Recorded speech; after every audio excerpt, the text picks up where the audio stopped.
This week on MotoMan, we meet a guy that proudly wears green pants and spends some time with his college sweetheart of 40 years.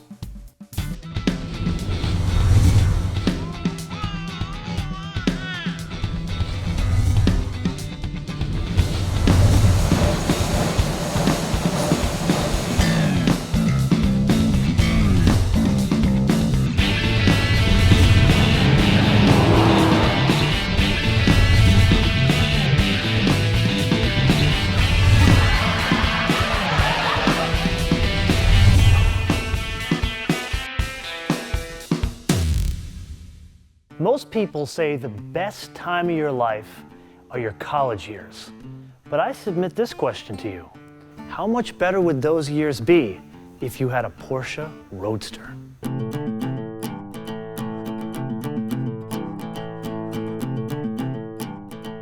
So here's a guy that I would actually know.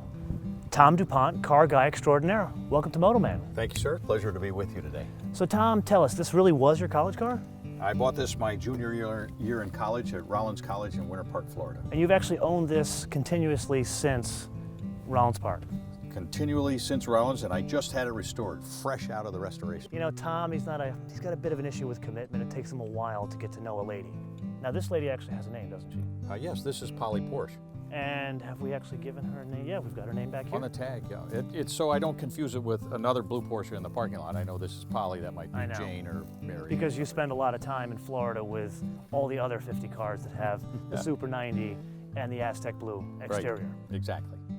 Most cars nowadays are built towards a price, where back in the 60s, the 50s, American cars and European cars were all built towards a standard. For example, in Polly, she's got leather on the dash. She's got leather on the headliner of the roof. The way the clips work on Polly here, they're done to a specific engineering standard. And it was like a cost be damned kind of thing. Something that you just feel oozes quality, especially in a German car back in circa 1961. Something I'd like to see more of today. The Super 90 engine in the Roadster was a pretty unusual combination back then. There are not many of them, and there are not many Roadsters. Actually, how many would you say were built like this? A Roadster with the Super 90 engine? You're going to have to get the professionals out on that, but probably in the neighborhood of 50 to 100 maybe at the most. So let's just say it's pretty rare. Well, let's call it very rare. Okay, we'll call it very rare. And for the uninitiated, so a Super 90 means we actually have 4 cams? That's correct. And give me an idea of the actual increase in horsepower from the base car. I think about 10%. Back then, 10% wasn't much. I mean, this is not a tremendously powerful car for acceleration, but it's light and it goes around a corner like a bunny rabbit does. So give me an idea of math. So what's the weight of a car like this? Oh golly, what are we, 1,100 pounds? I can't imagine it's more than that. You can Seriously, almost lift only it 1,100 pounds? Maybe, can it be 2,000? This car could probably be stolen on the streets of New York City. You could pick it up and move light. it sideways. I think couple of my fraternity brothers moved it one time up the steps somewhere. And then horsepower rating? 90. 90, so we got about somewhere between 1,000 and 2,000 pounds. I know we're very specific about this here at MotoMan, and we got about 90 horsepower. So nowhere really near what a 911 does today. No. Okay. Now don't get too technical on me. I've only owned it for 40 years. Have you ever saw the use of corduroy outside of pants? Neither have I. But the Germans, back in 1961, figured out a use. The bars that line the roof are all wrapped in corduroy. And to think I thought that was only in the 70s. So we're talking original colors, original interior. And is there something else special about this particular one here? This is a a Roadster. A Roadster. Because a Speedster would be a little bit lower on the windshield, A little bit lower with flap windows. Okay. So you get less wet when it's raining in this car because yes. you can crank the windows up. So this car actually has a real windshield. The windows actually go up and down, and the top goes up. But that doesn't necessarily guarantee waterproof, does it? Not in a Porsche, no. So even though it's German, it still has British charm in that area. Just a touch, that's enough. Here's another thing you got to think about. This car is 48 years old. Do the math, 48 years old. But listen to this. You open the door, it still closes with a thunk. I wonder if Dr. Porsche actually figured his car would actually be this well put together 48 years down the road. I guess I didn't realize how well Tom would take care of Polly. It's a Porsche Aztec Blue, I think is the correct stunning term. color. There are not very many of them, but it's a popular color when people are redoing their car now. Was this the color it was actually born with? Yes, that's correct. And then it was just they call it just a regular red. There's no fancy like Aztec red or Inca blue. Just red. Just red. Okay, we got that. Just red. Tom says that Polly's not really a luxury car. She's more of a sports car, and I would agree with that. But I did find one luxury option: mat pockets.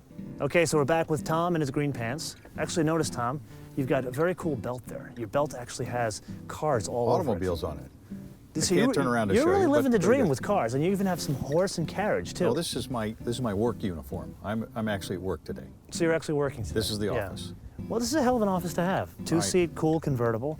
I got to tell you, I really like the color of the car. I think if you were to explain this to me over the phone and say, well, it's kind of an off blue and it's a lot of little gray in it and it's red, it wouldn't come off the page to me on the phone. But I see it like this and it just completely pops. Thank you. It's a great color combination. It happened to be that way originally, so I got a double bump out of the deal. Now, what I also want to know here is how is it you can actually color key your keychain to the car? Sometimes you just get lucky. But if you're gonna get lucky, the definition of luck, you know, is preparation and opportunity banging into each other. Yeah.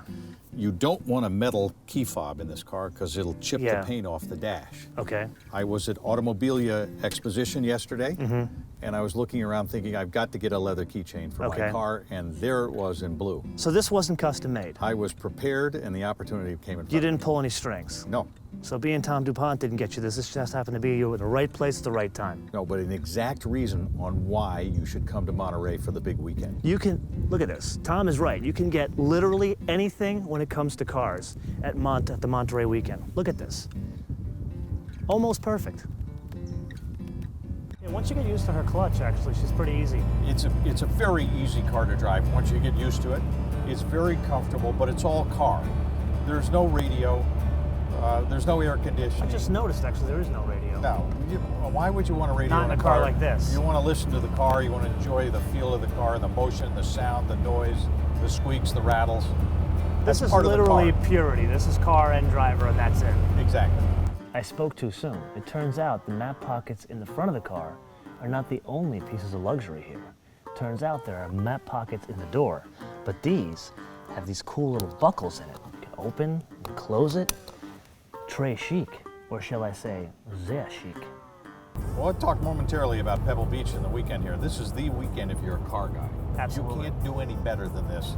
And to be testing this car fresh out of restoration this weekend is like double, triple high, like World Series and Super Bowl and, of course, Christmas all together. Oh, pretty much. How would you judge out here? How would you pick the best car? It's unbelievable. Every car is Why? It's very simple how I would judge. If anybody's going to give me the car after I give them best in show, that's who gets best in show. If I was a judge, I could be bribed. I'd give you best in show. Yeah. For a dime. For a dime. So you can buy him cheap. So what's your choice for best in show out here today? I'm going to start floating around here, but so far my eye I've got on that personal show is that blue, that stunning blue Aston Martin DB5 convertible. Beautiful. I love that car. Okay. We're just here enjoying cars and loving life in that Pebble Beach. How can and we're living the dream here. Yeah, this is actually living the dream. We certainly are. I haven't even made the whole round. Have you seen everything yet? I've been around twice. Now you can't see everything. You'll never see it all. So how long have you been coming out to Monterey? I've been doing Pebble Beach Monterey weekend for probably 15 or 20 years. Now, as a guy who comes from a family that made cars back in the day, did you just automatically get into classic cars, or was this something that you got into acquired taste? It was an evolution. I was raised mostly sailing all my life. Okay. And still sail a lot, but I've always had a thing the green pants a bit. Absolutely. And I've always liked cars, and I've been involved in cars, and the avocation and the vocation merged. Yeah. And it gave me the opportunity and to be in the business and actually have a dealership that trades cars. It's a lot of fun. Polly's not all about form following function. I don't know who did it first.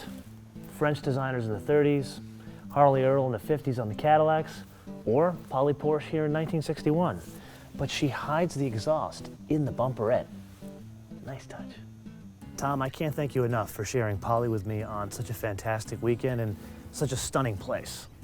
Unbelievable. Monterey on Pebble Beach weekend is the best. Cars and stories and and plenty of time to do And you know it. what, that's the interesting thing about this. You know, we all come out, I mean, you come from all the way across the country, I used to come from all the way across the country, but what's so interesting about this is not just the cars, like here's a stunning, beautiful car, but there's an even better story behind it, that you became a man in this car in college, and she stayed with you for all these years.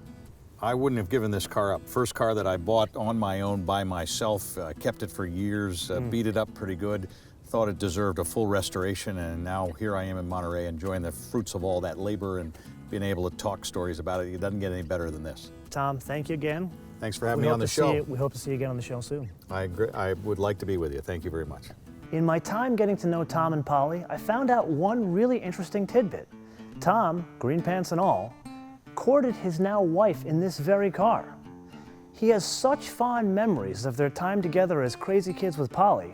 When it came time to have her restored, he made sure everything was as it was back in the 1960s, even down to the carpets. Tom's story proves one thing for sure. It's the car. Chicks dig the car.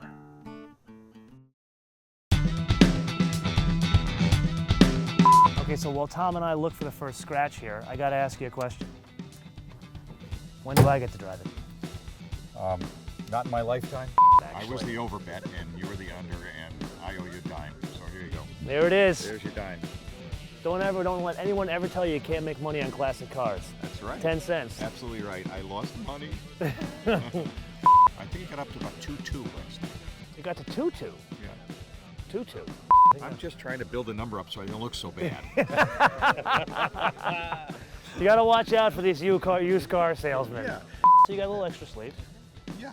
and you brought the green pants out again for us. I'm green pants again. As always. So you'll be able to spot me in the crowd. Even at Pebble Can't Beach. miss you.